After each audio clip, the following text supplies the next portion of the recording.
दोहरा अक्स। बताएं ना, आपने उसे जाने क्यों दिया? वो बात सिद्ध थी। अदम के कदम जमे रहे, लेकिन उसे पलट कर नहीं देखा। नहीं जानता। वो होले से जवाब देता कमरे से निकल गया। ताइमा को एहसास हुआ कि वो दोनों बहन भाई मोहब्बत के मामले में अपनी माँ की तरह बदकिस्मत साबित हुए थे, खाली हाथ रह जाने वाले। वो सोच रही थी पर सच से नावाकिफ थी। वो कमरे से बाहर निकला तो उसे सांस लेने में ज़रा मुश्किल हुई। गहरी सांस लेता वो खुद को नॉर्मल करने की भरपूर कोशिश कर रहा था। आपने उसे रोका क्यों नहीं? ये सवाल उसके चारों जानिब गर्दिश करने लगा था। काश मैंने उसे रोक लिया होता। उसका दिल पछतावे की आग में जलने लगा था। वो सीढ़ियां उतरता नीचे आया तो लॉन्च में ही उसे ज़िया साहब मिल गए। अधम बेटा। वो जो अपने कमरे में जाने की तैयारी कर रहा था, उनकी पुकार पर रुक गया। आओ बैठो। उन्होंने उसे अपने पास बुलाया। वो आहिस्ता कदमों से चलता उनके करीब सोफे पर जाकर बैठ गया, लेकिन बोला कुछ नहीं। तबीयत कैसी है अब? वो प्यार से पूछ रहे थे। लूज जीन्स और उस पर टी शर्ट पहने वो रफ से हुलिये में था। वो ज़्यादातर ऐसे ही रहता था। घने बाल बिखरे हुए थे। मैं ठीक हूँ ग्रैंडपा। मुझे ये कहना था कि आप लोग ये सब ना करें। उससे खुद पर काबू पाते कहा। भला क्या? ज़िया साहब उलझे। मुझे कोई इलाज नहीं करवाना। मैं थक चुका हूँ। ये डॉक्टर्स, ये नर्सें, मेरा दम घुटता है। वो यकीनन अपने ड्रग्स के इलाज की बात कर रहा था। लेकिन ये तो ज़रूरी है ना। इस बीमारी को ख़त्म करना भी तो ज़रूरी है। ज़िया साहब ने उसके कंधे पर हाथ रखा। ये कोई बीमारी नहीं है। मैं इसका सालों से आदी हूँ और मैं अच्छे से जानता हूँ मुझे कब इसे लेना और कब छोड़ना है। मैं इस पर काबू पाना जानता हूँ। वो उकताया हुआ लग रहा था। वो जब से यहाँ आया था अब तक सईद हवेली से बाहर नहीं गया था। उसका दिल ही नहीं करता था। ज़्यादा वक्त वो अपने कमरे में गुजारता था। अपने इंस्टीट्यूट और मार्था के हवाले कराया था, जो अक्सर बेशक कॉल करके उसकी तबीयत का पूछती रहती थी। लेकिन बेटा फिर भी। ज़िया जबील ने कुछ कहना चाहा। Grandpa please. उससे सजाजन कहा तो ज़िया जबील को हथियार डालने पड़े। उससे 2 दिन बाद मुशारिफ को छोड़ दिया था, लेकिन वो ईमान को ढूंढने की पूरी कोशिश कर रहा था। वो उस दिन साइड से थका हारा लौटा तो उसे डॉक्टर महक की कॉल आई, जो खबर उससे नहीं थी। उसे सुनकर हाथ का रोम रोम जाग उठा था। वो जिन कदमों से अपार्टमेंट में दाखिल हुआ था, उन्हीं से वापस पलट गया। उसके चलने में भागने की सी तेजी और शिद्दत थी। दूसरी जानिब डॉक्टर महक बेचैनी से हाथ का इंतजार कर रही थी। जब से ईमान गायब हुई थी, उसने उसे ढूंढने में हाथ का पूरा साथ दिया था। यहाँ तक कि उसने अस्पताल के अपने कमरे में ईमान के गुम होने का पोस्टर लगा रखा था। उसकी एक तस्वीर और नीचे लापता लिखा था, और ये उससे सलमा बेगम से पूछ कर किया था। ये पोस्टर उन्होंने जगह जगह नहीं लगाए थे, अलबत्ता अस्पताल के चंद मखसूस जगहों पर चिपका किए थे। पोस्टर पर मौजूद नंबर हाथ का था। उस रोज़ डॉक्टर महक रूटीन की ड्यूटी सर अंजाम दे रही थी जब उनके पास एक लड़की आई। ये लड़की काफ़ी वक्त से माइग्रेन की मरीज़ा थी। वो अपना चेकअप करवा रही थी। जब उसकी नज़र ईमान की तस्वीर पर पड़ी, वो गौर से उसे देखती रही और पहचानने की कोशिश कर रही थी। ये कौन है? उससे डॉक्टर महक से सवाल किया। एक रिश्तेदार है, पिछले 2-3 महीनों से लापता है। मुझे लगता है मैंने इसे देखा है। क्या ये नफसियाती मरीज़ा है? उसकी बात पर डॉक्टर महक ने चौंक कर उसे देखा। कहाँ देखा है आपने इनको? नफसियाती तो नहीं है, अलबत्ता जब वो गुम हुई तो इससे पहले उसका एक्सीडेंट हुआ था और सर पर गहरी चोट लगी थी। ये मेरे हॉस्टल में रहती है। 2-3 महीनों से ये अपने कमरे से बाहर नहीं निकली। इसे कमरे से अजीब आवाज़ें आती हैं। सब लड़कियां इससे खौफजदा हैं। क्या तुम्हें यकीन है कि ये वही लड़की है? मैंने इसे ज़्यादा तो नहीं देखा, पर मुझे यकीन है ये वही लड़की है। तुम 1 मिनट रुको, मैं आती हूँ। क्या तुम हमें अपने हॉस्टल ले जाओगी? लड़की के हाँ कहने पर वो फ़ौरन कमरे से बाहर निकली और पहला नंबर हाथ का मिलाया था। मुझे लगता है ईमान मिल गई है। बीबी निकलो यहाँ से। पता नहीं कौन हो, क्या गुनाह करके आई हो, पूरा हॉस्टल परेशान कर दिया है। वार्डन ने उसका सामान उठाकर बाहर फेंक दिया था। नहीं, मुझे नहीं जाना। वो उसे घसीट रही थी, जबकि ईमान जो अपने हवासों में नहीं थी, किसी जिद्दी और खौफजदा बच्चे की तरह अपनी बात पर अड़ी हुई थी। मुझे नहीं जाना। वो खुद को छुड़वाने की कोशिश कर रही थी। तुम्हारी वजह से लड़कियां हॉस्टल छोड़ रही हैं। मेरा बिजनेस बर्बाद कर रही हो तुम। जाने किसका कत्ल करके छुपी हुई हो। वार्डन ने उसे धक्का दिया। वो गेट की दीवार से टकराई। मुझे नहीं जाना, मुझे बाहर नहीं जाना। वो खौफसदा थी। तभी गेट के बाहर एक बड़ी स्याह गाड़ी आकर रुकी थी। कोई उसका दरवाज़ा खोलते पागलों की तरह भाग के निकला था। उठाकर बाहर फेंको इसे, वार्डन ने गार्ड से कहा। हॉस्टल की सारी लड़कियां अपने कमरों से बाहर निकल आई थीं। कुछ वीडियोस बना रही थीं तो कुछ बिना रिकॉर्ड किए इस तमाशे से लुफ्तंदोज हो रही थीं। इससे पहले कि गार्ड आगे बढ़कर उसे पकड़ता, वहीं रुक जाओ, एक कदम भी आगे मत बढ़ना। अचानक उभरने वाली आवाज़ पर सबने चौंक कर पीछे देखा। वो तेज़ी से ईमान की जानी बढ़ा था। जबकि ईमान उसी हालत में खड़ी थी। वो एक ही जुमला बड़बड़ा रही थी, मुझे नहीं जाना। उसकी हालत तशवीशनाक थी। ईमान ने शायद ही किसी ने इतनी शिद्दत से उसे पुकारा हो। उसकी तोते की तरह चलती जुबान को ब्रेक लगा था। वो जैसे साकित हुई। हाथ की जानिब उसकी पुश्त थी। वो हॉस्टल के गेट पर खड़ा था। वो आगे बढ़कर उसके सामने आया, पर ईमान का चेहरा देखते ही उसके दिल पर खोसा पड़ा था। ईमान ने नजर उठाकर उसे देखा। उसकी आंखों में शनासाई उभरी और फिर वो हसीन आंखें आंसू से भरने लगी। लेकर जाओ इसे यहाँ से, पागल है ये। वार्डन के लहजे में हकारत थी। अब दुल, उसके लब होले से फड़फड़ाए थे। उसके लिए आज भी वो शख्स अब्दुल था, बिनिश का भाई अब्दुल।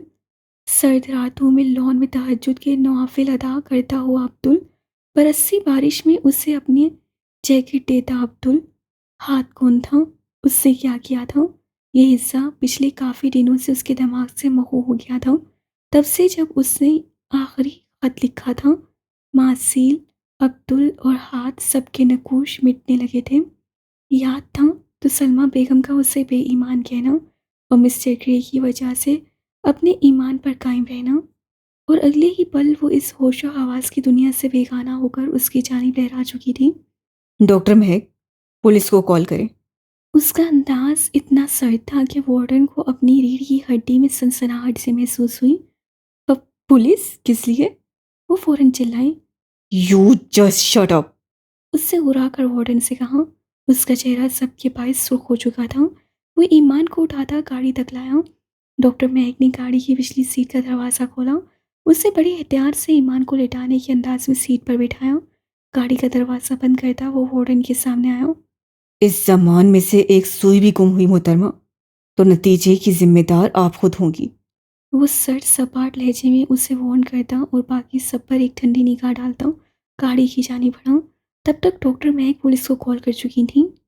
क्या ये शख्स वही है, इसी हाथ जबील? कुछ लड़कियों को उस पर शुबा हुआ था। भला हाथ जबील जैसा शख्स एक आम सी लड़की के लिए क्यों आता? वो शख्स जो आए रोज़ किसी न किसी वजह से खबरों में गर्दिश करता रहता था। लड़कियों को शुबा हो रहा था। वार्डन के अब हाथ पांव फूल चुके थे। डॉक्टर महक गाड़ी में बैठ चुकी थी। गाड़ी अब तेज़ी से हॉस्पिटल की जानी भाग रही थी।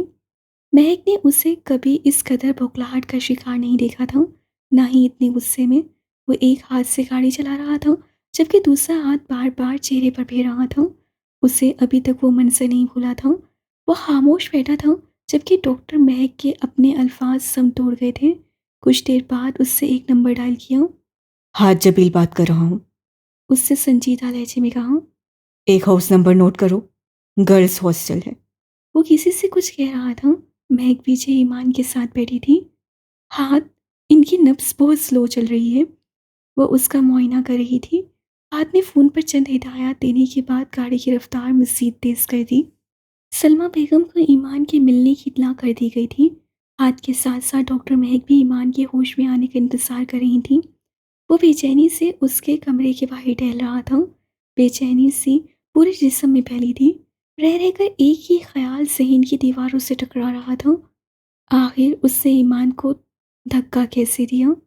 वो बेतरह इज़्ज़राब का शिकार था। खून बुरी तरह से खोल रहा था। वो अभी तक होश में नहीं आई थी। उसे डॉक्टर महक के हवाले करता वो पुलिस स्टेशन जा रहा था। Be careful. वो महक को ताकीद करता हवाओं की सी रफ्तार से वहाँ से गायब हुआ था। और फिर अगले घंटे में उस गर्ल्स हॉस्टल पर ताला लग चुका था। वो लड़की पागल थी। उसकी वजह से हॉस्टल का माहौल खराब हो रहा था। वार्डन पुलिस स्टेशन में मौजूद थी और अब बेतरह चिल्ला रही थी, जबकि हाथ उस पर पूरी तरह काबू किए सुकून से बैठा था। अरे, मैं उसे ना निकालती तो क्या करती? आप एक खातून को धक्के देने वाली कौन होती हैं? उसका अंदाज इतना ठंडा था कि वार्डन को चुप लग गई। अगर उनकी तबीयत खराब थी तो आप उन्हें अस्पताल ले जाती। अगर आपको कोई गैर कानूनी हरकत नजर आई थी तो आप पुलिस को फ़ोन करती। आपको किसने हक दिया कि आप एक औरत होकर दूसरी औरत के साथ ऐसा सलूक करें? वो कोहनियों को टांगों पर जमाए थोड़ा झुक कर बैठा था, जबकि थोड़ी उसी हाथों की पुष्ट पर टिकी थी और गहरी चमकती आंखें वार्डन पर जमी थीं। उसके देखने के अंदाज से ही वार्डन को अपनी रगों में खून जमता महसूस हो रहा था। मिस्टर जबील, आप फिक्र न करें, हम मामला सुलझा लेंगे। पुलिस ऑफिसर ने उसे तसल्ली दी। मामला सुलझाना नहीं, मुझे इंसाफ चाहिए। एक ऐसा हॉस्टल जहां लड़कियों के साथ हितक अमेज रवैया रखा जाए, वो किसी तौर रीओपन नहीं होगा। और अगर किसी ने ऐसा करने की कोशिश की तो उस पर केस मैं खुद करूंगा। उससे पुलिस ऑफिसर की आंखों में आंखें डालते कहा और उठकर बाहर निकल गया। जबील खानदान से कौन वाकिफ नहीं था और हाथ ने तो आज तक अपने खानदान के नाम का इस्तेमाल नहीं किया था। पीछे से वार्डन ने कुछ कहा था। मोहतरमा, ये वीडियो आपके खिलाफ खुला सबूत है।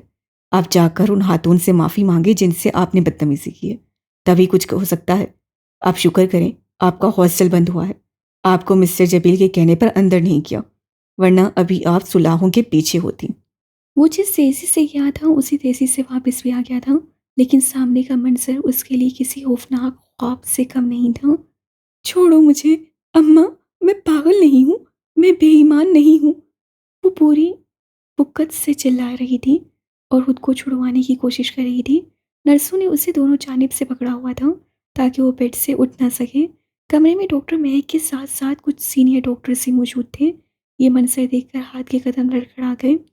सिंधी के 28-29 सालों में हाथ जबील पहली बार लड़खड़ाया था। वो उल्टे कदमों दरवाजे से पलट गया। डॉक्टर महक ने अब उसे इंजेक्शन लगाया था। वो चिल्लाती रही और फिर आहिस्ता आहिस्ता नींद की वादी में उतर गई। उससे पलट कर देखा तो ग्लास विंडो से हाथ को दीवार से टेक लगाए खड़ा पाया। वो बेयकीनी से ईमान को देख रहा था। शायद हमने ढूंढने में काफ़ी देर कर दी। वो उसके करीब आई थी और भी हौले से सरगोशी की। ईमान की हालत काफ़ी नाजुक है। हमें इसे जल्द से जल्द किसी मेंटल असाइलम शिफ्ट करना होगा।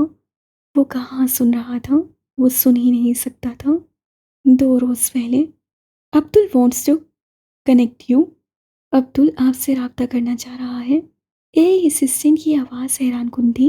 अब्दुल उससे खुद रब्ता करना चाह रहा था। उसके अकाउंट पर अब्दुल की वीडियो कॉल आ रही थी। उससे कनेक्ट करने का कहा। अब्दुल का चेहरा दिखाई दिया। बढ़ी हुई दाढ़ी, लंबे बाल, कसरती बाजू जो टी शर्ट से नुमाया हो रहे थे। कैसे हो? उससे हाथ से पूछा। लैपटॉप सामने रखा था जबकि हाथ थका हुआ लग रहा था। आज सूरज किधर से निकला है? हाथ ने हल्के फुल्के अंदाज में कहा। यह एहसास से कितना अच्छा था कि उसके जुड़वा भाई ने उससे फ़ोन किया था। वहीं से जहां से तुम ईमानी को ढूंढोगे। उसका अंदाज सनसिया था। हाथ के लब मुस्कुराहट में ढले, लेकिन ये मुस्कान इससे साया थी। तुम खुद क्यों नहीं ढूंढ लेते उसे? वो अब सीधा हो बैठा। कोई फायदा नहीं। वो फौरन बोला। आखिर क्यों? हाथ उलझा था। उसे आज तक ये बात समझ नहीं आई थी कि अब्दुल हमेशा उसे ही क्यों ढूंढने को कहता था। नंबर 1, तुमने वादा किया था उसे ढूंढ लाने का। नंबर 2, मैंने उसे ढूंढ भी लिया तो तुम उसे मुझसे छीन लोगे। नंबर 3, मैं उसे ढूंढ लेता अगर मैं उससे पहले मिला होता।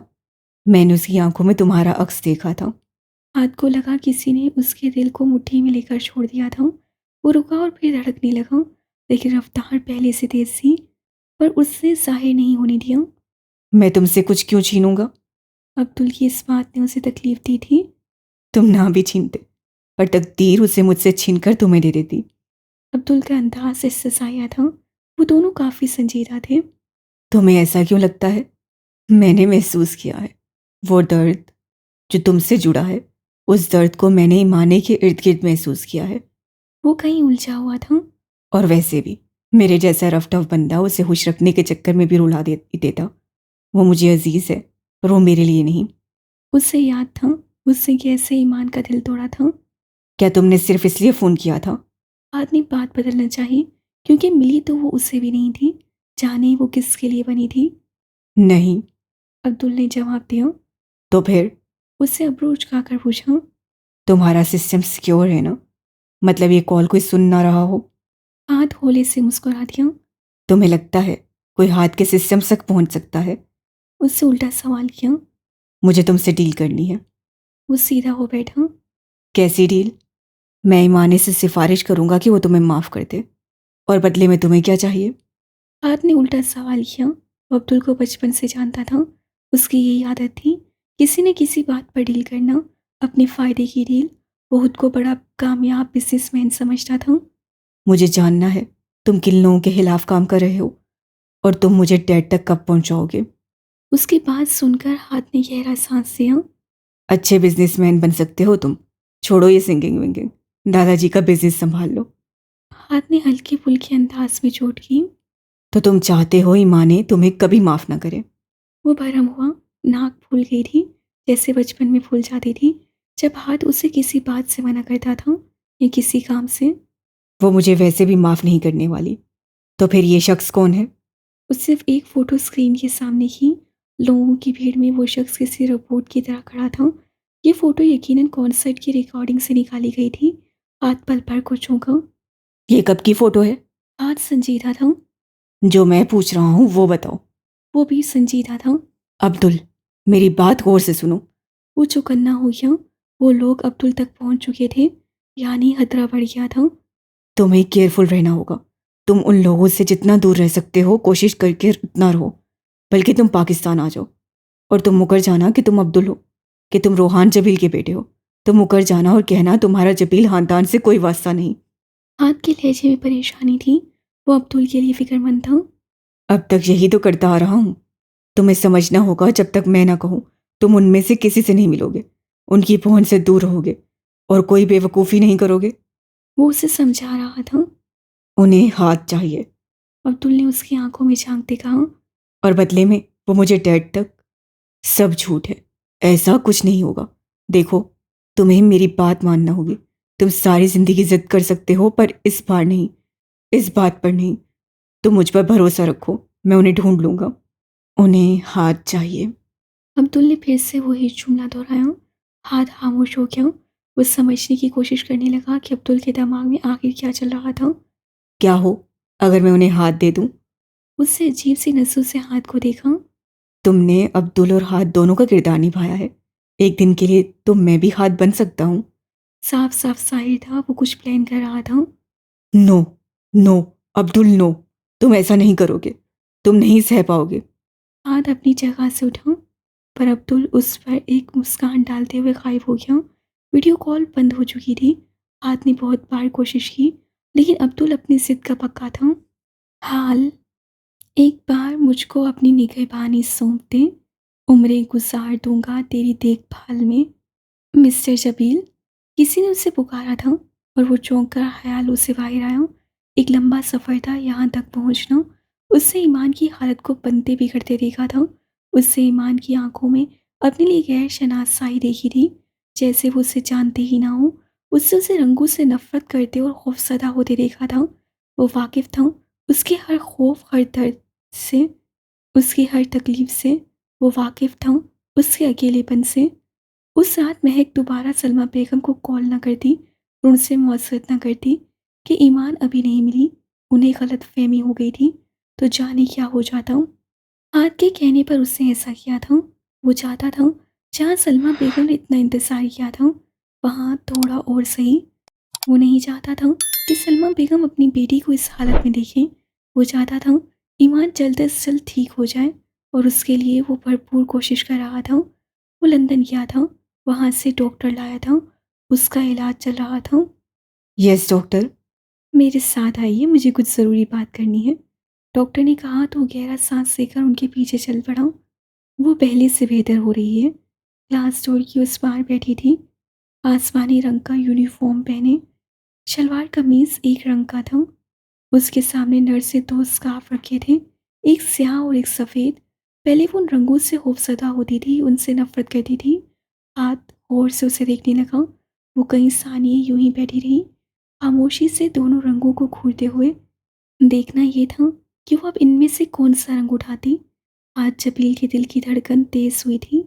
उसने हाथ आगे बढ़ाया। कपकपाता उसका हाथ सफ़ेद स्कार्फ की जाने बढ़ा था। उसे काफ़ी अरसे बाद सफ़ेद रंग कुछ हुआ था। उससे उस स्कार्फ को उठाया। सफ़ेद ने स्याह को मात दे रही थी। हाथ को लगा किसी ने बड़ा बोझ उसके दिल से उतार दिया हो। कब तक वापस आएंगे आप? ताइमा ने आज काफ़ी दिनों बाद उससे कॉल की थी।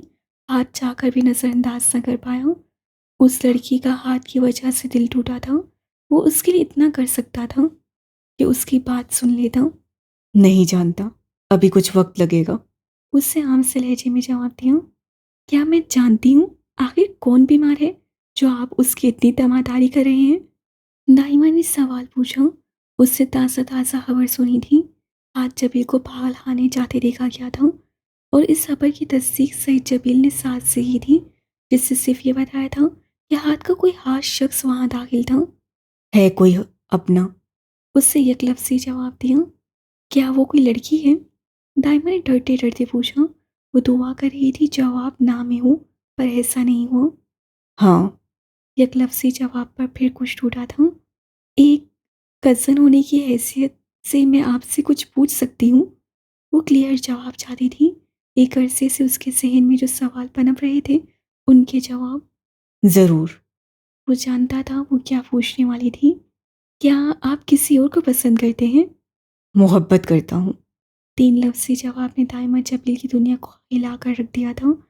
उससे मेज़ का सहारा लेकर खुद को गिरने से बचाया। तो ये वजह थी जो उससे गिरफ्तार था। तो उसी वजह से आपने मुझे ठुकराया? वो कँपकँपाती आवाज़ से बोली। इस एक सवाल में बहुत कुछ था। गुस्सा, गम और शिकवा, सब कुछ। नहीं। वो कम-कम बोलता था, अपनों के सामने, अपनों के साथ। जाने सेशन से वो कैसे इतना बोल लेता था। और फिर दाइमा ने बिना कुछ कहे फ़ोन काट दिया। तो तय था, दाइमा जबील की किस्मत में माहिर हमदान की तरह तड़पना लिखा था। माज़ी, वो दोनों रात के इस पहर अस्पताल में थे। अस्पताल में इस वक्त रश कम हो जाता था। रात का पिछला पहर, तारों भरा आसमान। हमें कुछ करना होगा ना, यहाँ इसका इलाज नहीं हो सकता। तुम चाहती हो मैं उसे पागल खाने ले जाऊं? वो जल भरम नहीं होता था, पर उसके लिए ये ख्याल ही जानलेवा था कि ईमान को पागल खाने दाखिल किया जाए। कोई और ऑप्शन है? डॉक्टर महक ने उल्टा सवाल किया, जबकि हाथ बेचैनी से टहल रहा था। उसके लिए ये मुश्किल नहीं था कि कोई पागल हो गया था। उसके लिए ये मानना मुश्किल था कि ईमान नफ्सियाती हो गई थी। देखो हाथ, मैं एक प्राइवेट क्लिनिक को जानती हूँ। मेरी क्लास फेलो का है। यहाँ नफ्सियाती लोगों का अलग तरीके से इलाज किया जाता है। ये पागल खाना नहीं है, बल्कि एक इंस्टीट्यूट की तरह है। डॉक्टर महक उसे तफसील बता रही थी जब अचानक हाथ का फ़ोन थरथराना शुरू हुआ। साथ ही ठूठू की आवाज़ उभर रही थी। उससे जल्दी से फ़ोन निकाला तो उस पर सुर्ख रंग में बड़ा सा लिखा रहा था, खतरा, डेंजर। ये इतना अचानक हुआ कि हाथ थोड़ा शॉक्ड हुआ। उसे देखकर डॉक्टर महक उलझी। सब ठीक है ना? मुझे जाना होगा। वो फ़ौरन पलटा उसकी जानिब। यकीनन कुछ ठीक नहीं था। ईमान का ध्यान रखना। ये कोई हुक्म नहीं था, कोई ताकीद नहीं थी, बल्कि उससे तो ख़ास की थी। और फिर वो पलट गया। डॉक्टर महक उसे तेज़ रफ्तारी से भागते देखा था।